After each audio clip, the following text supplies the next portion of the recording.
कभी सोचा है कि एक शेर सिर्फ जंगल का बादशाह नहीं होता, कभी कभी वो एक मुल्क के दर्द का बोझ भी उठाता है।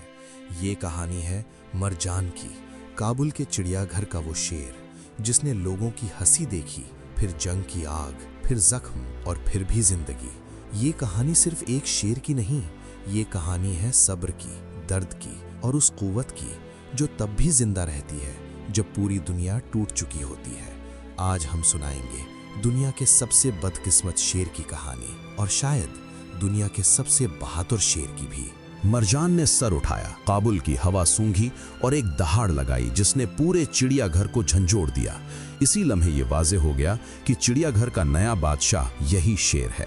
बच्चे शौक से उसे देखने आते और मरजान वक़ार के साथ सूरज के नीचे बैठकर लोगों को देखता रहता।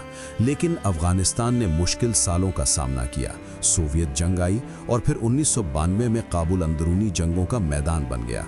शहर में हर रोज रॉकेट और गोलियों की आवाजें सुनाई देती थीं। चिड़ियाघर जो कभी बच्चों की हंसी से गूंजता था, जंग के बीच आ गया। बहुत से जानवर भूख या खौफ से मर गए, लेकिन मरजान तमाम मुश्किलात के बावजूद जिंदा रहा।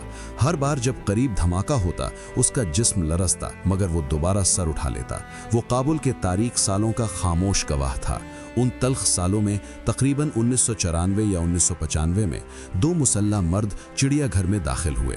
उनमें से एक गुरूर वाला और बेफिक्र नौजवान अपनी बहादुरी साबित करना चाहता था। वो कफस की दीवार पर चढ़ा और मरजान की हुदूद में दाखिल हो गया, ये जाने बगैर कि शेर न तो बहादुरी की अलामत है और न ही इंसानों का खिलौना।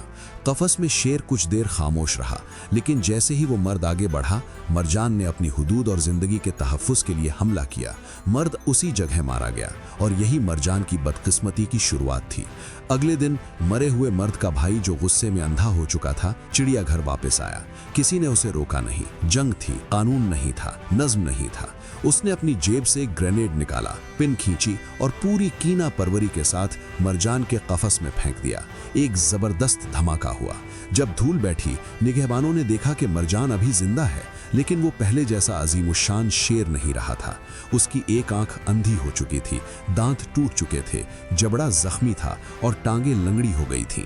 इसी दिन से लोग उसे दुनिया का सबसे बदकिस्मत शेर कहने लगे। तमाम जख्मों के बावजूद मरजान ने हार नहीं मानी।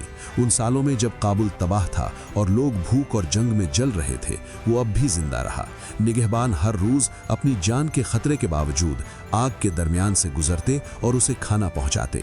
मरजान अंधा था, लेकिन फिर भी जब लोग करीब आते, वो सर उठा लेता। शायद आवाज से, शायद एहसास से उसे मालूम होता था कि वो अभी जिंदा है।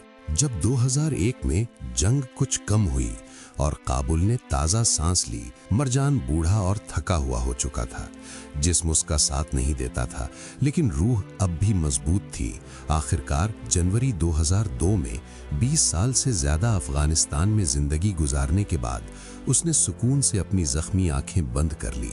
न जंग से, न धमाके से, बल्कि उम्र और बरसों की तकलीफ से।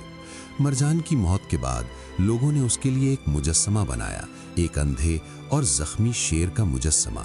लेकिन मरजान सिर्फ एक शेर नहीं था, वो अफगानिस्तान के तमाम जख्मों की अलामत था, सब्र, दर्द और इस्तिकामत की अलामत। और जो भी उसकी कहानी सुनता है, वो समझ जाता है कि क्यों उसे दुनिया का सबसे बदकिस्मत शेर और इसी वक्त दुनिया का सबसे बहादुर शेर कहा जाता है।